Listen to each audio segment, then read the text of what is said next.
Nurul Son of Jogja. Hai, halo Kaca Muda Jogja. Selamat siang, ketemu barengan sama El Arlika di siang hari ini nih Kaca Muda Jogja.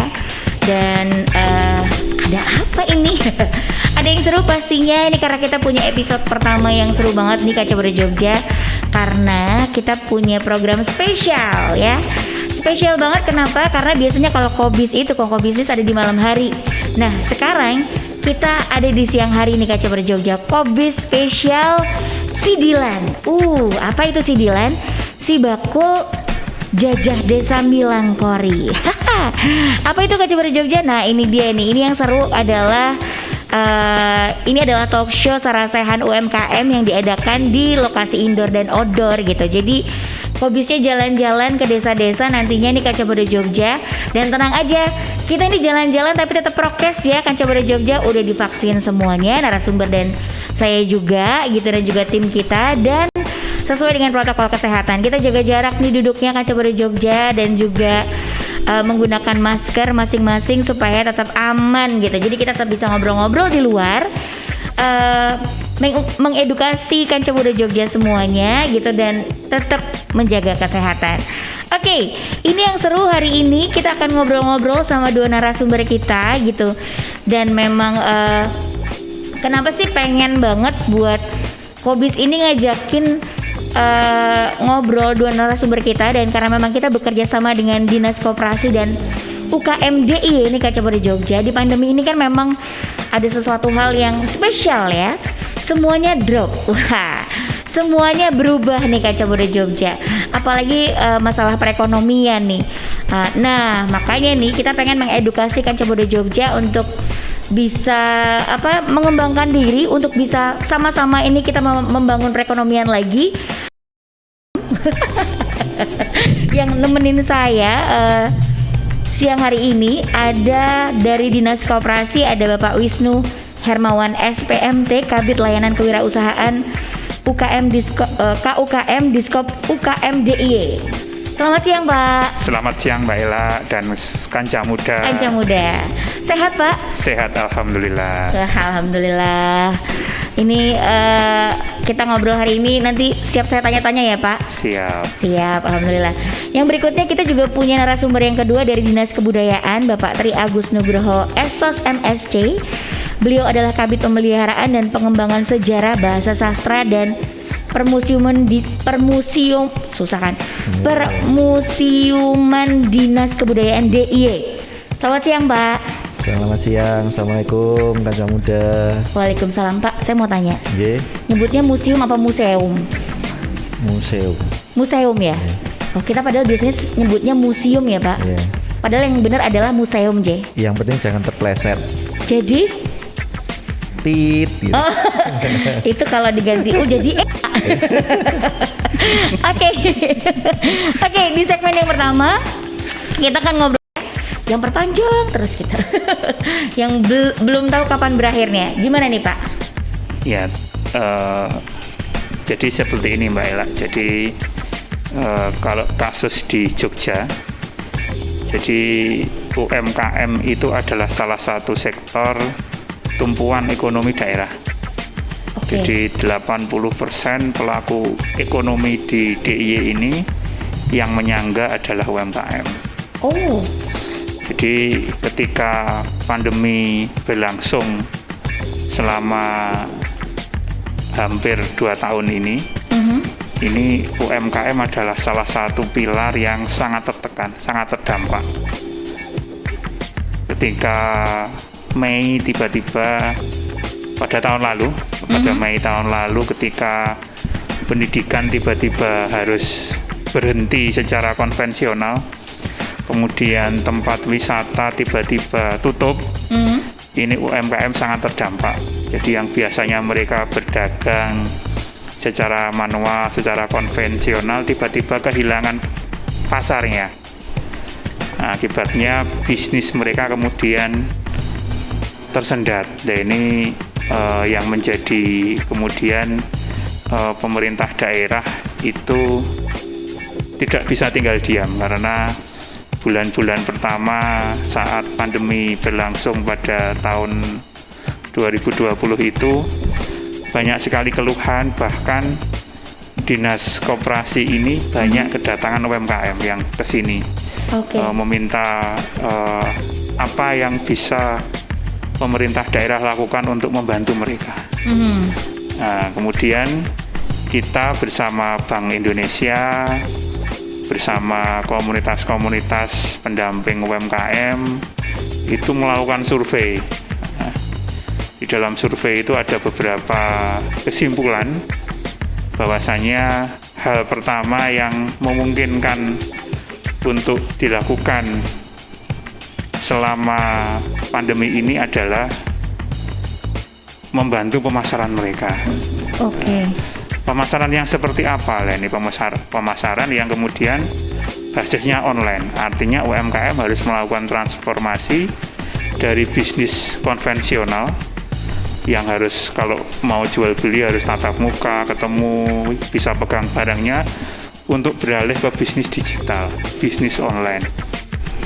Nah, bisnis online itu memungkinkan pertemuan antara penjual pembeli itu tidak dilakukan secara langsung, tapi secara virtual, secara dunia maya. Memang ada plus minusnya, tapi inilah satu-satunya yang bisa kami lakukan pada era adaptasi baru untuk membantu pemasaran produk-produk UMKM.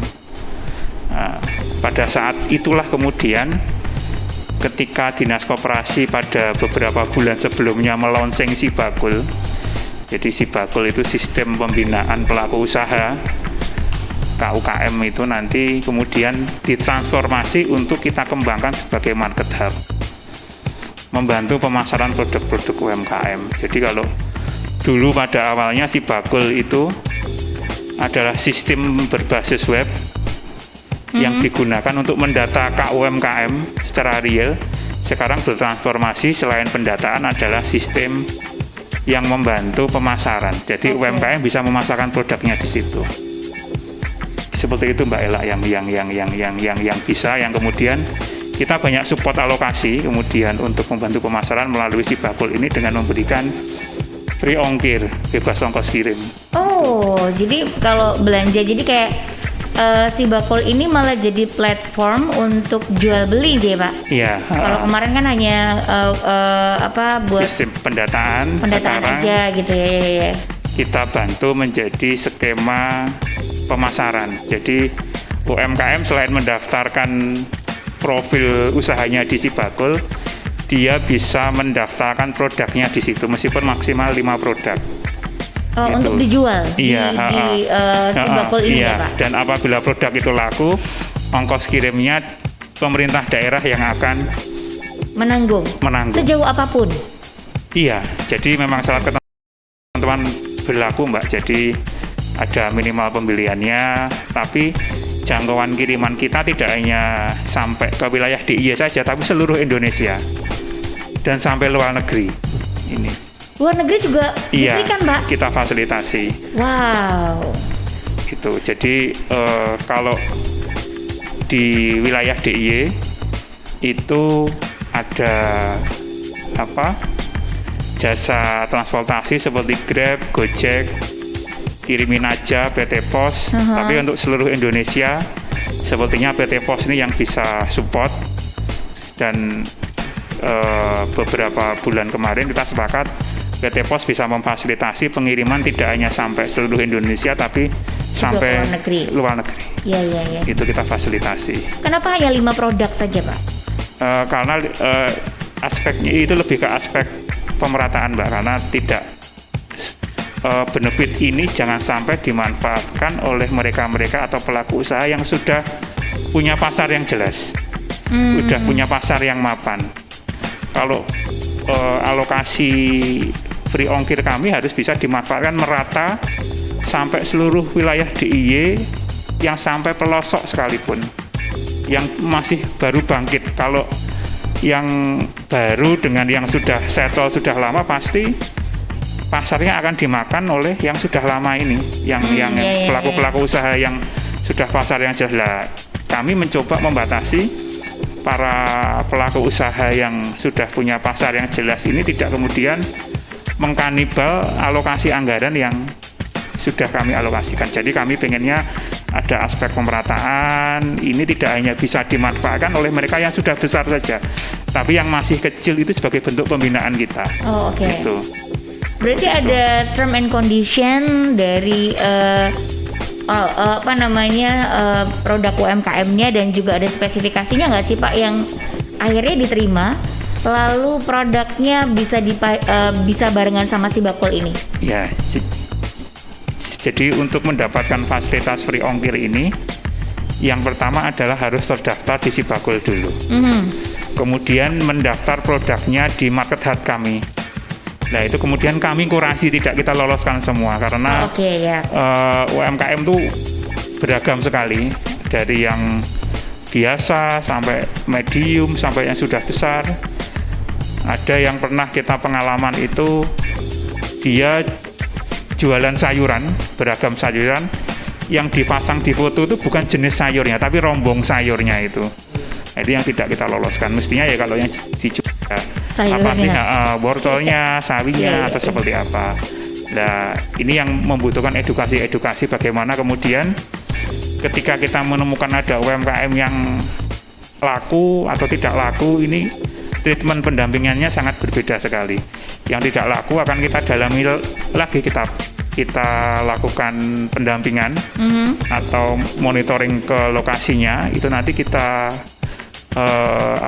lakukan pendampingan atau treatment, apakah dari aspek produksinya itu sudah bagus, memenuhi syarat, apakah kemasannya sudah bagus. Kalau memang produknya disukai tapi ternyata kemasannya belum bagus, kita akan coba fasilitasi dengan sertifikasi halal, PIRT, merek sampai seperti itu, kemudian kandungan produk, dan itu sebagai desain bentuk pembinaan dinas koperasi kepada UMKM mitra Sibakul ini. Jadi dari aspek produksinya, kemudian dari aspek pasca produksi, tata kelola kemasannya, apakah secara kualitas nih kemudian dia sudah punya kandungan produk, di situ sudah ada expired date-nya belum, kemudian dia punya sertifikasi PIRT belum, halalnya sudah ada atau belum, ini juga kita dampingi. Kemudian literasi keuangannya itu juga kita lakukan pendampingan. Apakah manajemen keuangannya digabung dengan uang rumah tangga atau dibedakan. Kemudian tingkat literasi digitalnya, itu juga dia sudah paham digital atau tidak, dia sudah punya menu jendela-jendela di pemasaran online atau belum, dia sudah punya Facebook atau belum, kita sampai ke situ juga. Wah, ya detail ya Pak. Pembinaannya itu jadi memang ada segmentasi klasternya. Jadi yang kelas 1 itu berbeda dengan kelas 2 sampai kemudian kita kan ada 4 kelas.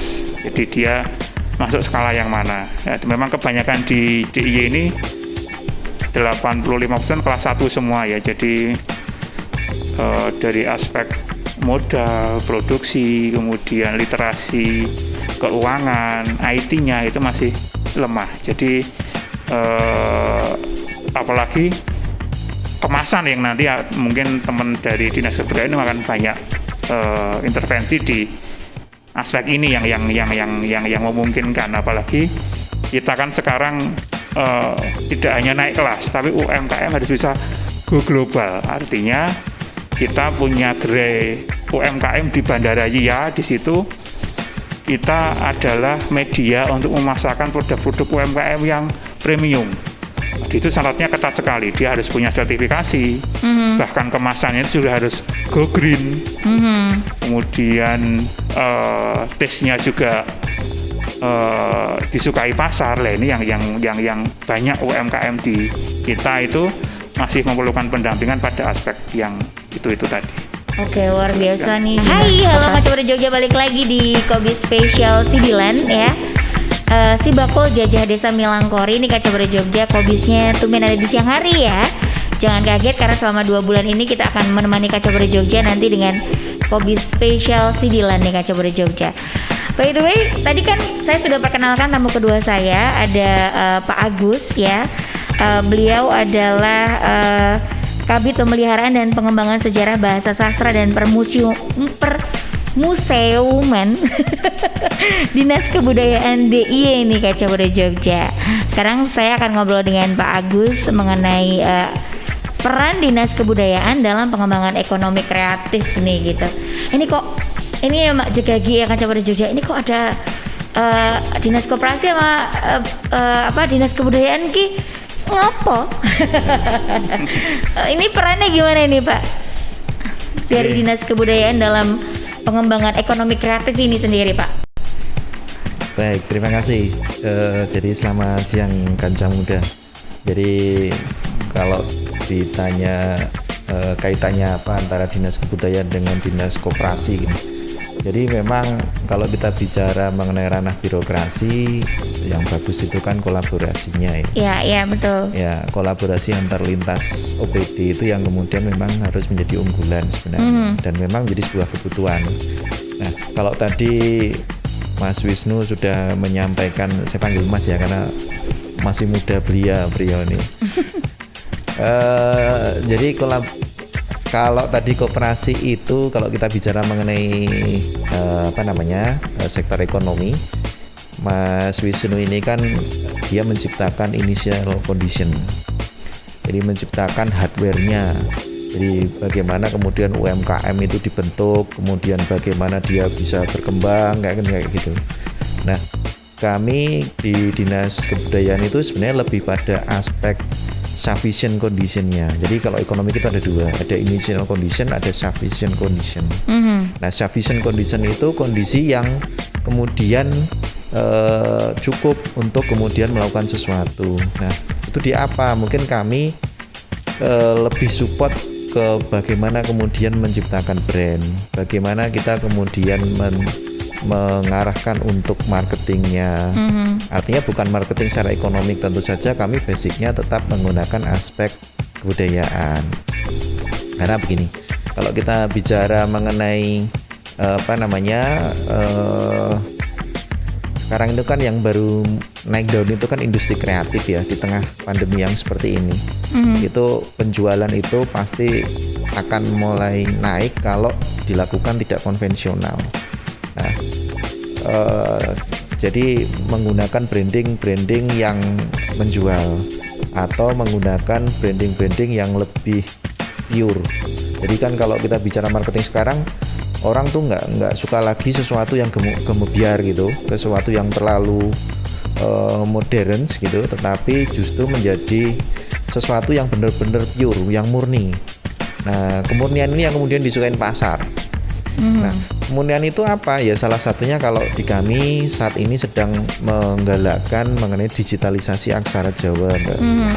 Jadi apa itu digitalisasi aksara Jawa?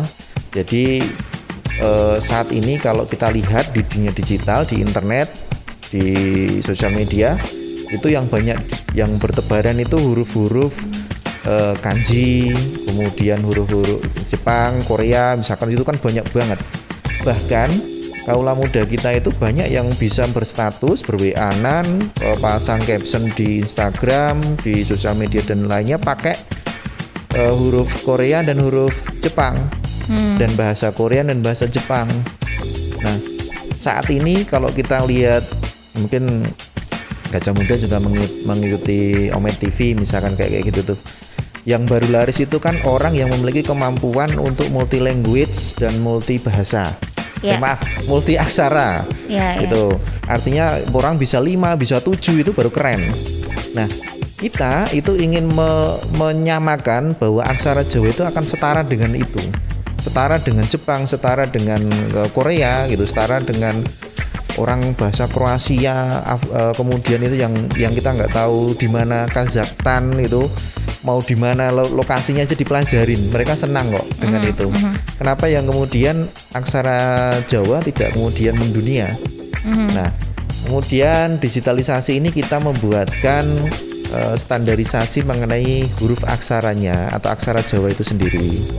Itu yang kemudian berdasarkan hasil Kongres Aksara Jawa itu kemudian disepakati menjadi konsensus terhadap yang disebut dengan tata tulis aksara Jawa. Nah, nanti larinya apa? Larinya nanti menggunakan font Ngayogjan namanya. Font Ngayogjan ini yang akan menjadi standarisasi font yang ada di dunia digital. Oke. Saat ini ada nggak? Ada. Punyanya Microsoft, namanya Javanese. Tapi Javanese ini bikinan create Microsoft sendiri tanpa kemudian kita. Jadi kalau kita lihat itu nanti ada taling tarung dan pangkon dan sebagainya itu yang kemudian lancip gitu. Nah, kita nggak pernah mengenal itu aksara Jawa yang seperti itu punya siapa, yaitu punyanya Microsoft. Nah, kita ingin mengembalikan yang sebenarnya. Apakah hanya berhenti di situ? Tidak. Jadi itu hanya bagian pembenaran font yang sudah digunakan oleh Microsoft. Yang kedua, kita akan bicara mengenai Internet Domain Name atau IDN. Di Indonesia itu nggak punya IDN. Nah, IDN ini apa? IDN itu kayak lambang kedaulatan kita di dunia digital. Jadi kalau kita nggak punya IDN itu kita dianggap ya pengikut aja, followers, bukan founders. Nah, kalau kemudian Malaysia nggak punya, dan mohon maaf gitu, Malaysia menggunakan IDN-nya pakai aksara pegon, Arab gundul. Punya siapa? Punya kita sebenarnya. Nah, mereka mengklaim karena di sana ada Jawa, ada suku Jawa yang ada di sana. Kemudian Arab jelas sudah punya karena dia punya Arab sendiri. Kemudian India dia punya banyak banget. Nah, Indonesia itu secara internasional yang diakui bahasanya hanya Indonesia dan Latin, gitu. Nah, kalau nanti kemudian kita bisa menembus ke namanya ICANN itu organisasi yang mengatur internet sedunia, kemudian masuk ke Unicode, dan aksara Jawa sekarang masuk ke Unicode tabel 7. Artinya apa? Kalau masuk tabel 7 itu limited use. Nah, kalau nanti kita berhasil menggunakan dan kita menunjukkan pemanfaatan ini, itu akan bisa masuk ke tabel 5, artinya recommended use. Kalau sudah recommended use, artinya apa? Artinya semua perangkat digital baik berupa website, kemudian punyanya Google, punyanya Microsoft, dia harus meratifikasi Unicode tabel 5. Nah, kalau sudah seperti itu, nanti secara softwarenya berarti aman, akan dikenalin. Orang sedunia akan mengenal aksara Jawa, tidak hanya mengenal aksara Jepang, Arab, kemudian Korea yang lagi hits. Betul. Gitu. Nah, apalagi mereka punya K-pop gitu. Ya. Nah, mungkin nanti Mas Wisnu itu bisa menciptakan K-popnya ala koperasi misalkan gitu. Okay. Nah, itu si bakul atau kemudian di branding dengan ala K-pop itu mungkin akan menarik gitu. Nah, itu satu. Yang kedua, standarisasi ini kita bicara juga ranah hardware-nya. Jadi selama ini kita kalau mainan HP kemudian keyboard ke PC itu belum ada aksara Jawanya. Harus ribet-ribet untuk menginstalkan font, menginstalkan keyboard aksara Jawa. Kalau main PC harus punya keyboard yang beraksara Jawa. Nah, saat ini nggak ada. Nah, kita juga baru mengusulkan ke BSN, Badan Standarisasi Nasional, untuk satu terkait dengan font Ngayogjan Jejeg sama kemudian keyboard aksara. Itu nanti kalau disetujui oleh BSN lolos, ini sekarang baru proses pembahasan di BSN, nanti secara otomatis keyboard PC kita itu akan punya dua aksara. Satu aksara Latin, jadi ada tulisan QWERTY-nya sekarang itu. Ya. Nah, terus nanti ada tambahan aksara Jawanya. Wow. Gitu. Nah, itu yang dua ranah itu yang sedang kita kerjakan. Nah, manfaatnya apa? Manfaatnya nanti kita itu pembelajaran aksara Jawa di Indonesia atau di dunia itu sudah akan mendapatkan fasilitas yang lebih mudah. Nah, anak-anak di kita nanti, adik-adik yang belajar aksara Jawa itu nggak perlu beli Android versi 11. Kenapa saya bilang Android versi 11? Karena yang otomatis sudah ada baru di Android versi 11. Oh. Nah, ketika kita bicara itu, apakah iya kemudian adik-adik kita itu kalau mau belajar harus beli dulu Android 11? Kan tidak. Nah, artinya di satu sisi kita mengejar itu untuk memfasilitasi mereka untuk bisa kemudian belajar menggunakan aksara Jawa digital dengan mudah. Kemudian ekosistemnya kita buatkan. Nah, dari Unicode tabel 7 ke 5 ini harapannya itu ada 3 yang disorotin, Mbak.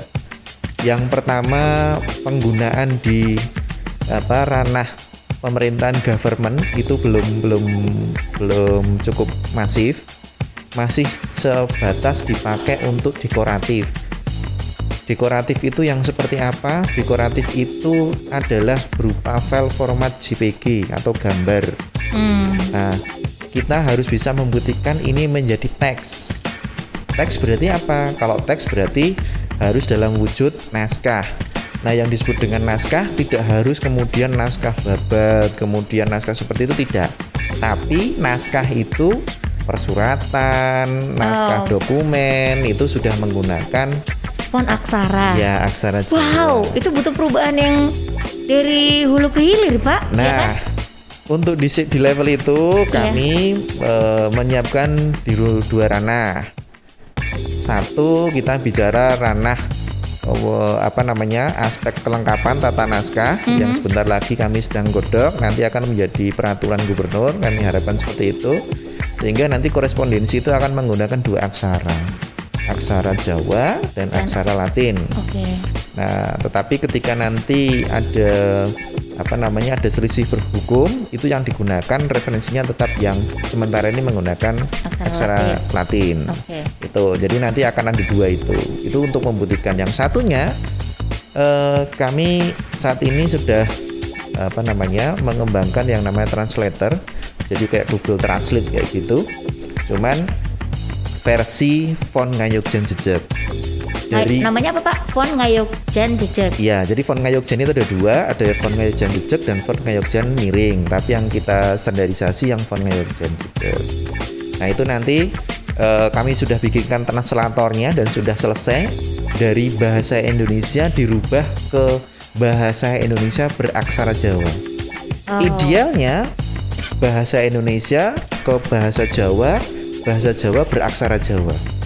Tapi itu the next step PR kami. Nanti jadi dalui Mbak Anu. PR-nya banyak Mas Agus. Iya, PR-nya banyak. Tapi itu sudah ongoing proses, Mbak. Iya, oke. Yang nanti kalau sampai ke ekosistem, kami akan bicara sampai kemudian menciptakan scanner aksara Jawa.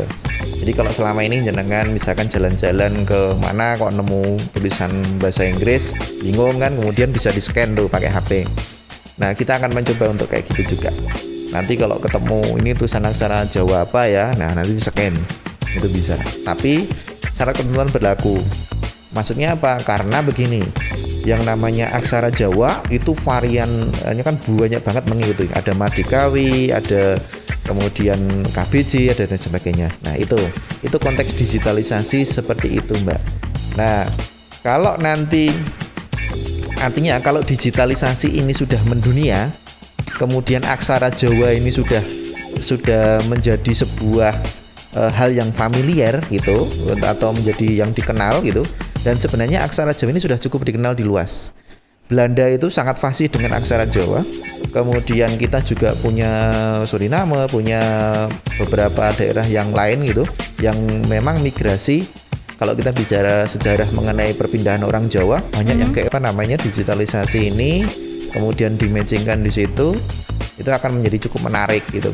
Dan saat ini beberapa produk juga sudah mulai untuk menggunakan aksara Jawa. Iya, betul Pak. Oke, seru banget ya PR Pak Agus, panjang nih, masih panjang supaya bisa membuat kita menjadikan aksara Jawa itu aksara yang lumrah. Dan ketika membacanya nggak perlu mikir banget, itu adalah hal yang jadi PR Pak Agus ke depannya nanti. Lihat apa-apa kita, gitu. Sekarang masih mikir ya Pak, lihat dulu ini gitu. Tapi kemarin kita waktu Hari Aksara Internasional kita kan launching Jogja Kota Hana Caraka. Mungkin kaula muda pernah mendengar lagu ini Yogyakarta. Itu jingle yang kita pakai untuk memasifkan gerakan ini. Kemudian gerakan kemarin kita pakai Tribun, itu tembus sampai 43 pengguna Tribonnya dalam waktu hanya sekitar 8 harian. Wow. Kemudian pengguna yang sudah merespon itu ada sekitar 5.200-an sekian menggunakan aksara Jawa itu, dan yang paling yang saya cukup surprise ternyata penggunanya dominan adalah perempuan. Oke. Nah, artinya apa? Artinya kalau kita bicara digitalisasi dalam konteks digitalisasi, ternyata asumsi yang kalian mengatakan bahwa perempuan ini dalam teknologi ternyata tidak terbelakang sebagaimana asumsi umum yang terjadi di masyarakat. Itu temuan menarik kami itu kemarin seperti itu. Masih barengan sama Ella Arlika di Kubis Spesial Sidilan ya, Kaca Muda Jogja. Si Bakul Jajah Desa Milangkori masih barengan sama Pak Wisnu dari Dinas Koperasi dan juga Pak Agus dari Dinas Kebudayaan di Kaca Muda Jogja. Nah, kita mau ngobrol-ngobrol tadi udah barengan sama Pak Agus sama Pak Wisnu, udah satu persatu kita tanyain. Nah, nanti kita mau ngobrolin soal kolaboratif ya, nih kolaborasi nih Kaca Muda Jogja. Cuman sebelumnya pengen ke Pak Wisnu dulu nih Pak Wisnu. Ini ngomongin soal potensi-potensi yang ada di desa nih, kan kita juga punya Si Bakul Jajah Desa Milangkori, Sidilan. Nah, potensi apa sih Pak yang bisa dikembangkan di desa-desa ini gitu? Oh ya, Kanca Muda ya. Kanca Muda ya. Kanca Mudanya Jeronimo ini yang jadi yang di rumah biar tahu bahwasanya sebenarnya Dinas Koperasi ini memiliki skema yang namanya Desapreneur. Oke. Jadi Desapreneur ini sebenarnya adalah upaya pendampingan masyarakat. Pintu masuknya melalui UMKM yang lokusnya itu ada pada kawasan miskin.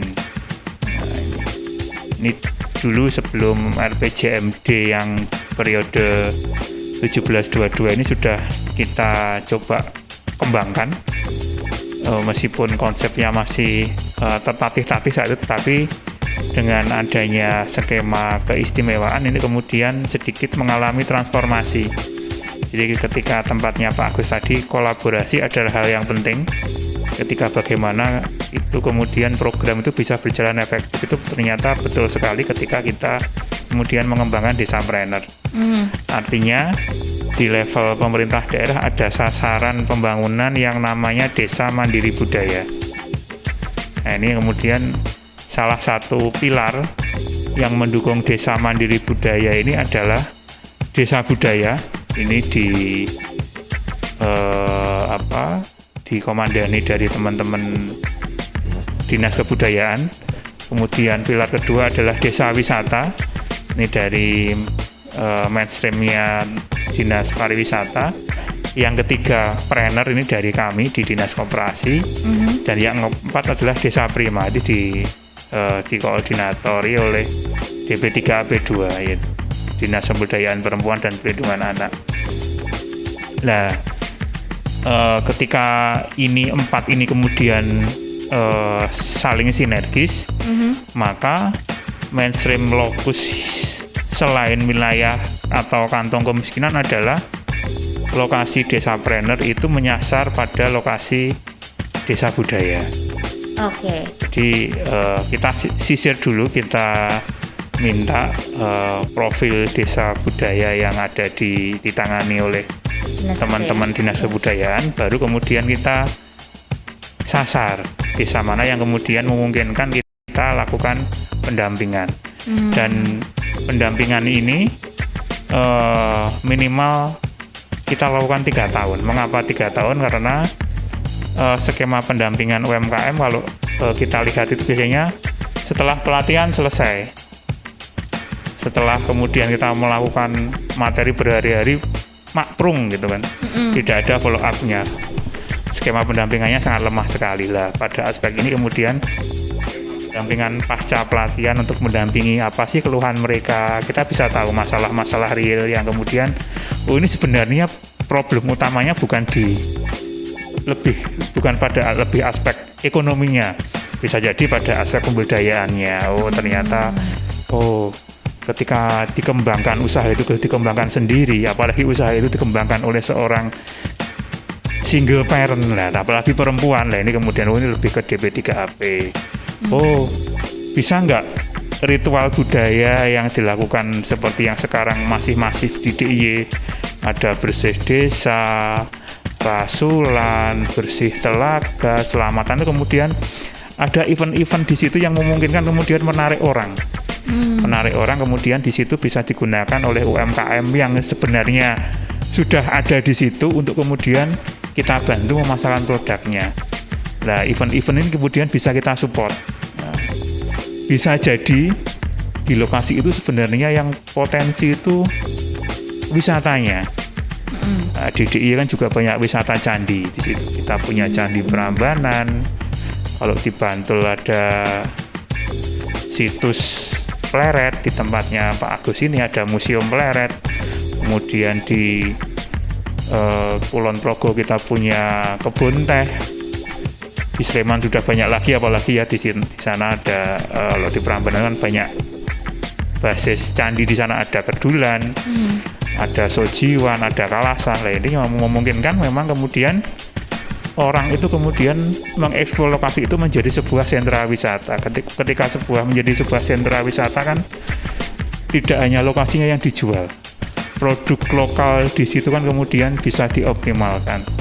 Nah, selama ini produk lokal yang dijual kan biasanya kemasannya juga apa adanya. Kalau jualan selondok hanya cuma diplastiki, kemudian di situ tidak ada expired date-nya. Terkadang kalau kita tidak tahu itu selondok baru atau lama, pas belinya mahal, ternyata melempem.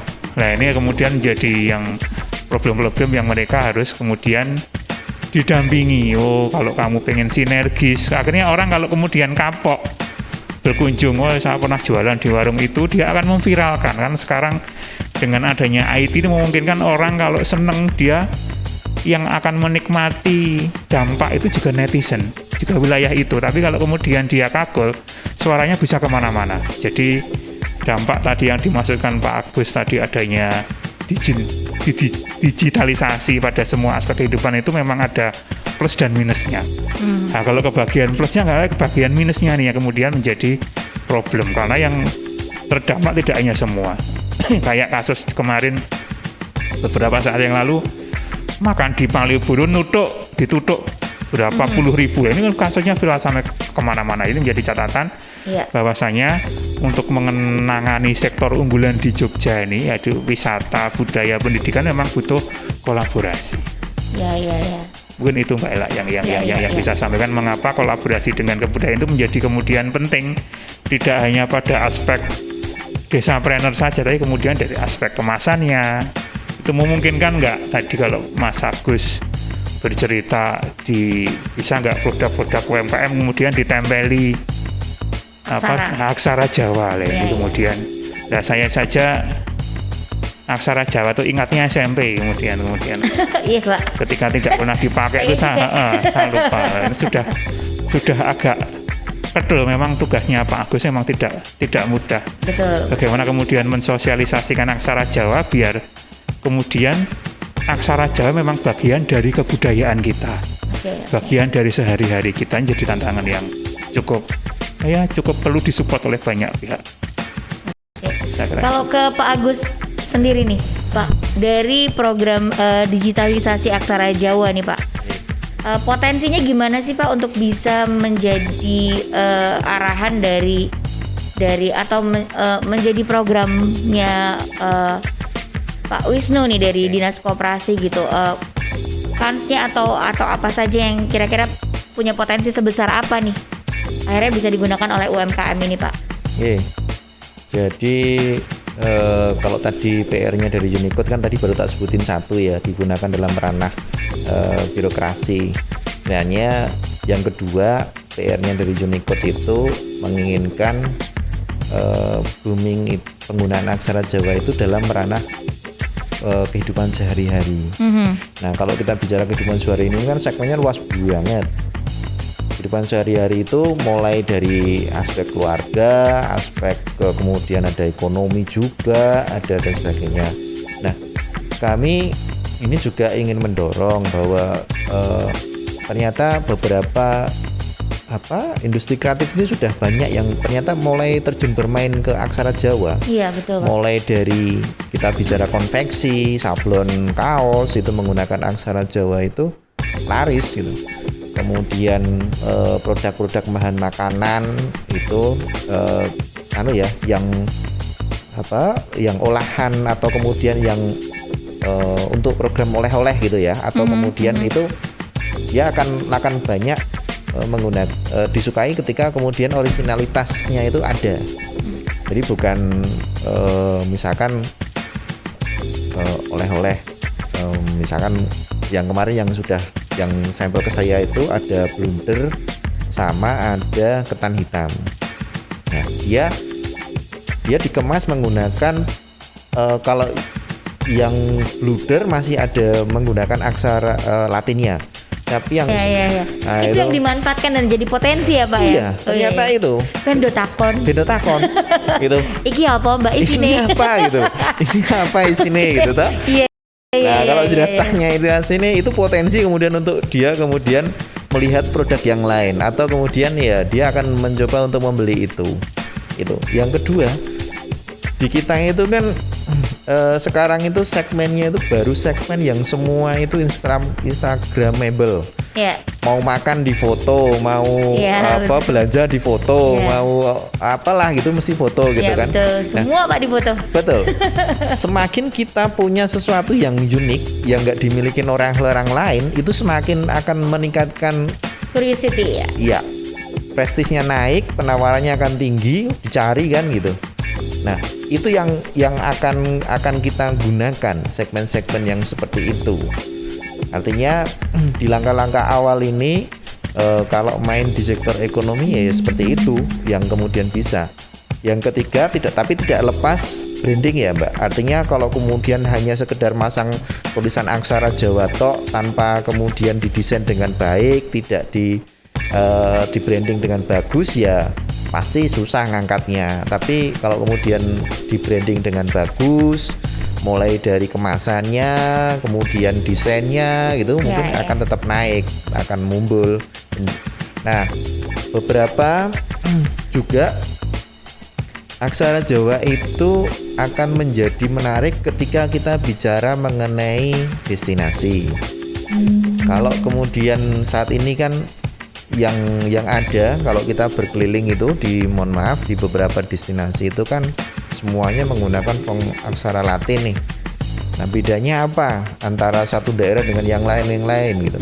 Nah, aksara Jawa ini bisa dipakai untuk meningkatkan keunggulan kompetitif dan keunggulan komparatif. Kok keunggulan kompetitif? Kok nggak hanya keunggulan komparatif kan gitu pertanyaannya. Harusnya kan punya dan nggak punya kan gitu. Nah, kalau memang saat ini yang digunakan belum punya dan nggak punya, memang hanya keunggulan komparatif. Tapi ketika kemudian tadi saya mengatakan, oh sekarang di Microsoft sudah punya Javanese loh, di kita juga punya kanji loh. Loh kenapa kok di kita sekarang mengatakan begitu? Ya karena kita sudah sangat familiar dengan bahasa Korea dan bahasa Jepang. Artinya kalau kemudian kita ingin mencicipkan itu menjadi keunggulan kompetitif yang sama. Karena kita telat masuknya gitu. Ya, kalau kemudian kita bicara yang lain nggak ada, kemudian ya nggak ada keunggulan kompetitif, adanya hanya keunggulan komparatif. Nah, keunggulan kompetitif dan keunggulan komparatif ini kalau digabungkan akan menjadi sebuah potensi yang cukup kuat. Artinya, oh kalau foto menggunakan aksara Jawa di destinasi di Jogja, itu ya adanya hanya Jogja. Kalau kemudian kita beli produk yang itu dipakai oleh UMKM ya hanya di Jogja. Karena nggak mungkin orang Kalimantan akan pakai aksara Jawa gitu. Itu akan menjadi hal yang menarik. Nah, beberapa waktu yang lalu teman-teman ngobrol gitu ya. Itu pamer gitu. Kopi Thailand. Kopi Thailand apa? Ya biasa aja sebenarnya kan kopi yang biasa kita temui di sini banyak varian kopinya. Iya betul. Yang dipamerin, ini dari Thailand, ada tulisan apa? Ini Thailand loh, karena tulisannya pakai tulisan Thailand. Oh iya Nah, betul. cuman, biasanya di kopi Thailand ada itunya. Betul. Ya, Nah, betul. kenapa di kita enggak gitu loh? Iya. Artinya orang-orang kalau segmennya kemudian mau lintas luar negeri, tadi Mas Wisnu mengatakan sampai ke luar negeri, wah segmennya menarik nih. Artinya kalau kemudian produk UMKM itu juga diambilkan ranah lokalitas tadi, itu akan menjadi ke sana. Karena sekali lagi kalau kita bicara marketing, kita bicara mengenai publikasi sekarang itu yang paling seneng adalah di challenging. Gitu, orang sudah nggak mau dituturin. Misalkan Mas Wisnu itu sosialisasi, misalkan, kayak harus pakai kayak gini, itu nggak mau. Tapi coba kalau kemudian di challenging, bisa nggak kamu bikin kayak gini? Wah, itu pasti dia akan mulai ini. Nah, segmen pasar juga dibegitukan, di-challenging kan. Kalau dia nih ya tadi itu, aku nggak ngerti moco ini, mesti dia akan nanya, kok lucu ya, kok kemudian ini apa sih tulisannya? Nah itu dia akan nanya. Kita gunakan dulu sifat dasar manusia, keingin-tahuan. Kepo Pak. Kepo, nah itu yang betul itu. Keponya itu yang Keponya yang dikulik-kulik ya Pak. Oke. Ngomongin soal aksara, teman saya itu juga ada Pak yang akhirnya punya produk yang menggunakan aksara Jawa jadi unggulannya, dari cincin, dari kalung gitu, dan pemasarannya pun ternyata tidak hanya di Indonesia. Betul. Di luar negeri malah kebanyakan dia menjual produknya di Etsy Pak. Nah itu kan produk-produknya yang akan terjual di luar negeri, dan pandemi ini malah omsetnya cukup baik gitu, sangat baik dengan menggunakan aksara Jawa itu Pak. Baik, jadi gini Mbak, di masyarakat kita itu kan mungkin pembentukan di saya juga dulu ya. Kalau kita belajar bahasa di sekolah itu pasti pilihannya pertama harus bisa menguasai bahasa Indonesia, karena itu memang bahasa persatuan. Bahasa Inggris. Betul. Yang kedua pasti bahasa Inggris. Orang tua kita atau kita sendiri mungkin ya akan marah ketika kemudian anak-anak kita itu nggak bisa bahasa Inggris. Tapi tidak apa-apa tidak bisa bahasa Jawa. Orang bisa bahasa Jawa nggak apa-apa gitu kan. TOEFL itu wajib gitu. Nah tapi kalau ya kemarin itu kita juga ngobrol, wah kalau bikin kumon aksara Jawa gimana ya? Menarik saya gitu kan gitu. Artinya gini, kita itu kan kadang-kadang tidak selama ini mungkin karena kita tidak bisa menunjukkan segmentasi atau keuntungan ketika kita bisa menggunakan aksara Jawa itu apa atau gitu. Iya. Nah, ternyata setelah saya masuk ya, saya mendalami mengenai aksara Jawa ini, tapi saya juga bukan ahli aksara Jawa, tapi paling tidak saya mendalami itu. Satu, ternyata ketika digitalisasi ini muncul banyak, itu segmen yang paling real itu permintaan pelatihan aksara Jawa itu ternyata tinggi. Oke. Dan naasnya yang banyak yang minta itu kaula muda bukan dari orang Jogja, ternyata luar Jogja. Nah, kenapa trennya jadi begitu Pak? Nah, nggak tahu, saya juga kadang-kadang bingung loh, ini apakah di Jogja itu sudah pada ngerti, sudah bisa tahu, tapi kok justru ini segmennya orang luar Jogja, ini missing link. Jangan sampai kita besok orang Jogja itu nggak bisa aksara Jawa, orang luar Jawa fasih berbahasa Jawa atau beraksara Jawa. Contoh yang sudah ada mana? Belanda, Leiden, Universitas Leiden. Semuanya di sana masternya bahasa Jawa dan aksara Jawa. Itu. Kemudian yang kedua tadi souvenir. Yang ketiga industri kreatif yang terkait misalkan bicara dekoratif, kemudian bicara mengenai pernik-pernik kayak gitu, itu yang menggunakan aksara-aksara Jawa itu memang tinggi. Dan beberapa kemarin ada yang bikin grafir di motor Vespa misalkan kayak gitu tuh, itu laris manis. Artinya gini, kalau kita kemudian mendudukkan konteks aksara Jawa atau bahasa Jawa itu dalam konteks yang benar, maka dia akan memiliki potensi ekonomi. Nah, potensi ekonomi ini adalah PR kami yang kedua untuk kemudian memasalkan dalam konteks digitalisasi ini.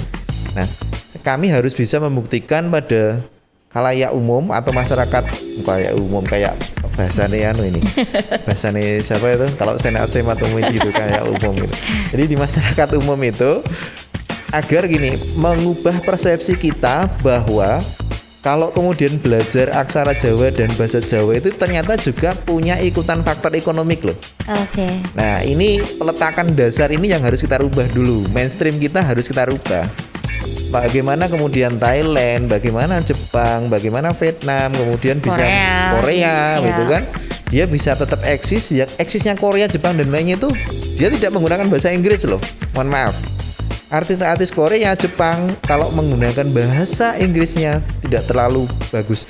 Justru bagus orang Indonesia kalau bahasa Inggrisnya. Ya kan? Kita TOEFL lalap, IELTS lalap. Tapi bukan berarti bahasa Inggris tidak penting. Semua bahasa menurut saya penting. Tetapi kemudian meninggalkan bahasa lokal dan aksara lokal kita itu yang menurut saya tidak bijaksana. Artinya, betul. Nah, kalau kemudian kita nanti banyak lagi menghimpun data mengenai apa sih kemudian manfaat ekonomi ketika kita menguatkan produk lokal atau berbahasa dan aksara lokal. Gitu. Kalau bisa malah dijadikan aset dan potensi sebenarnya. Betul, karena tadi itu keunggulan kompetitif dan keunggulan komparatifnya. Jadi ini tidak hanya sekedar teori, karena sudah ada yang kemudian terjun ke sana dan rata-rata sukses. Ya, gitu, ya. ininya. Karena punya unique selling pastinya Pak ya. Betul, Oke. sellingnya. Kita akan kembali lagi habis ini di session terakhir di Kaca Muda Jogja untuk Kobi Spesial. Session terakhir ini kita pengen tanya ke Pak Wisnu dan juga Pak Agus tentang kendala dan harapan dari program-program dari digitalisasi aksara Jawa dari Desapreneur ini Pak. Monggo Pak Wisnu terlebih dahulu. Jadi seperti tadi yang disampaikan Mas Agus terkait digitalisasi aksara Jawa, memang hal baru sebenarnya karena ini adalah potensi. Jadi yang tadi Mas Agus sudah menjelaskan ada keunggulan kompetitif dan keunggulan komparatif. Ini saya kira kata kunci yang perlu segera mungkin kita berbenah. Artinya branding jadi saya memaknai apa yang menjadi sosialisasi aksara Jawa itu bagian dari branding yang memungkinkan untuk kemudian ditempelkan atau dilekatkan menjadi bagian dari produk-produk lokal khas Jogja. Ini yang meskipun kemudian saya sendiri pun terkadang masih mikir kalau membaca ini namanya nanti wedang ini nanti nanti kalau orang non Jogja lah ini nanti tidak terbiasa lah, ini memang harus disosialisasikan. Betul. Tadi saya kalau bisa tuh kita kalau baca tuh otomatis gitu ya Pak. Ya. Tapi sebenarnya otomatisasi ini akan berjalan apabila kemudian memang produk-produk itu kemudian di branding dulu. Terkadang branding itu bisa dikenalkan tanpa kita memahami dulu. Terkadang kalau Mas Agus tadi mengkomparasi dengan artis-artis Korea, terkadang saya juga nggak tahu apa yang diomongin bahasa Korea itu, tetapi dengan personifikasi fisiknya, kemudian kita kan punya banyak produk-produk lokal di sini. Tapi ketika kemudian di situ dilekatkan ada bagian-bagian khusus tertentu yang harus ada aksara Jawanya, saya pikir tidak mungkin pada tahap pertama. Bisa jadi nama produknya dulu baru kemudian ada latinnya. Nah, kemudian kalau memang nanti atau bisa jadi kemudian pada produk-produk tertentu yang kalau pengen wow itu semua labelisasinya itu menggunakan kan aksara Jawa. Ini memang saya memang belum pernah lihat itu. Saya pengen sebenarnya mungkin nggak gudeg atau bakpia itu nanti labelnya aksara Jawa semua. Nah, nanti ini Jogja banget memang tadi. Iya, betul. Pak Agus sudah menjelaskan seperti itu, dan yang paling memungkinkan ya memang nanti pada ranah selanjutnya adalah bagaimana kemudian produk-produk UMKM yang ada di wilayah-wilayah yang miskin atau desa tidak harus ini kan ya di Desapreneur atau desa budaya atau desa wisata yang dia sekarang kalau kita memang berkomitmen menumbuhkan pembangunan ada di wilayah desa itu bisa disinergiskan. Nah, itu bisa kita melakukan pendampingan. Jadi apa yang disampaikan Mas Agus memang menjadi PR bagi kami untuk kemudian kita harus kolaborasi, dan kolaborasi ini nanti akan kita lanjutkan pada edisi sijilan berikutnya, karena ini kan Yes. edisi pertama kita. Betul. Nah, iya, di desa-desa kita sosialisasikan bahwa tidak hanya mungkin sosialisasi aksara Jawa, tapi apa sih potensi lokal atau bagian dari skema kebudayaan istimewa kita yang harus kita unggulkan di desa-desa yang nanti akan kita jadikan menjadi lokasi sidilan berikutnya. Saya kira seperti itu, Mbak Ela, dan di episode pertama ini sudah kita buktikan kolaborasi ini akan menandai bagaimana kemudian PR pembangunan itu kemudian bisa selesai melalui semangat keistimewaan. Oke, asik, seru. Pak, dari Pak Agus sendiri last statement nih Pak tentang kolaborasi ini, sinerginya Dinas Kebudayaan dengan Dinas Koperasi nih Pak. Jadi kalau tadi Mas Wisnu mulai dari pengembangan desa ya, jadi di Dinas Kebudayaan memang ada skema desa budaya itu yang kemudian menjadi satu bagian yang namanya desa mandiri budaya. Itu satu komplement yang tidak terpisahkan. Tapi di level yang lebih kecil di bidang kami sebenarnya juga akan membuat kampung aksara. Tapi kampung aksara ini mengikuti desa mandiri budaya.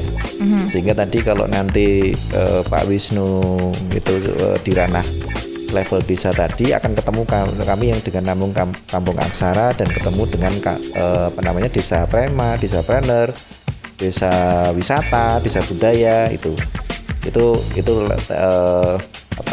kegiatan di level yang lebih teknisnya ya. Nah, yang harapan kami digitalisasi ini memang satu jelas targetnya Unicode bisa tembus level tabel 5. Jadi Kanca Muda, mumpung ini saya punya kesempatan untuk bisa bersilaturahmi dengan Kanca Muda sekalian, ayo kita gunakan aksara Jawa digital. Mulai dari sosial media, tidak menyebut merek ya. Sosial media gitu, kita bersosial media itu silahkan menggunakan aksara Jawa. Ya, kita dukung ini project bukan hanya DIY tapi project nasional. Karena kalau nanti ini sudah bisa goal di tabel 5, Indonesia punya IDN dan IDN yang pertama di Indonesia nanti aksara Jawa. Wah, kan keren itu. Ini IDN-nya INA Jogja misalkan seperti itu. Nah, yang kedua tadi pemasalannya harus dilakukan di ranah birokrasi, kemudian pembiasaan di kehidupan sehari-hari, dan yang tadi yang belum saya sebutkan aspek pembelajaran di sekolah. Nah, kami juga bekerjasama menggait Dinas Dikpora DIY untuk bekerjasama bareng terkait dengan ini. Yang keempat, tentu saja bahwa kami juga ingin mendorong pemanfaatan aksara Jawa dan bahasa Jawa itu bisa berdampak secara ekonomi. Jadi kesejahteraan ini akan dimaknain dua, Mbak. Kesejahteraan secara ekonomi dan kesejahteraan secara sosial. Nek dikerenke bahasane Mas Wisnu itu welfare dan well-being. Nah, niku gabung dari satu tengok bareng ngeten niku lho. Nah, itu akan menarik. Artinya bahwa satu kita nguri-uri kebudayaan lokal gitu. Dan kalau act locally think globally itu ya ini realnya. Kalau kemudian kita akan mensupport aspek ekonominya, aspek kebudayaannya tidak ditinggal, kita mengembangkan aspek kebudayaan, aspek ekonominya juga tidak ditinggal. Ini menarik untuk dilakukan. Betul. Oke, Mbak pilih itu aja, Mbak, dari kami. Terima kasih Pak Wisnu dan juga Pak Agus. Sama-sama, mungkin ya. Pak Wisnu masih ada yang ingin disampaikan?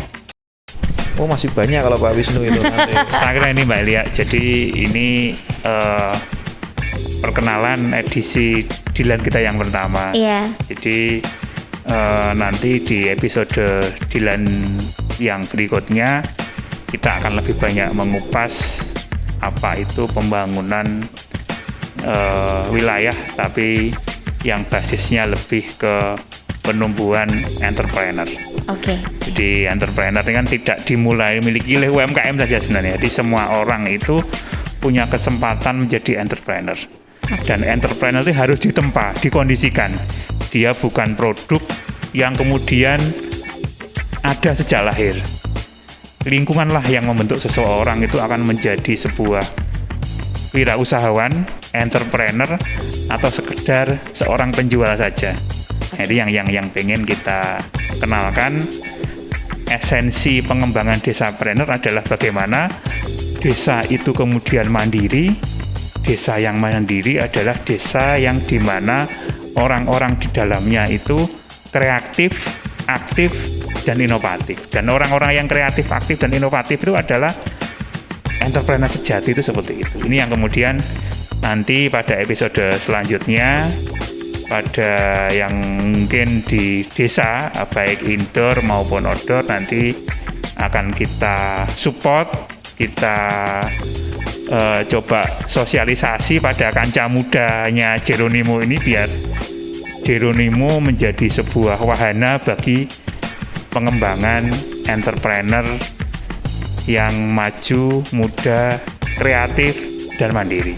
Saya kira itu, Mbak ya. Asik, amin. Terima kasih Pak Wisnu, Pak Agus, untuk hari ini kita ngobrol-ngobrolnya. Sukses, nanti kita Kanca Muda kalau penasaran, kita masih punya perjalanan beberapa hari ke depan sampai bulan depan untuk Kobi Spesial Sidilan ini, Kanca Muda Jogja, Sibakul Jajah Desa Milangkori. Banyak hal yang seru, banyak hal yang ngelmu banget di Kanca Muda yang bisa kamu dapetin. Jadi pantengin terus Jeronimo FM di Kobi Spesial Sidilan ya, Kanca Muda Jogja. Dan saya pamitan dulu, Ella Arlika nih, Kanca Muda Jogja. Love Jogja in you and bye-bye.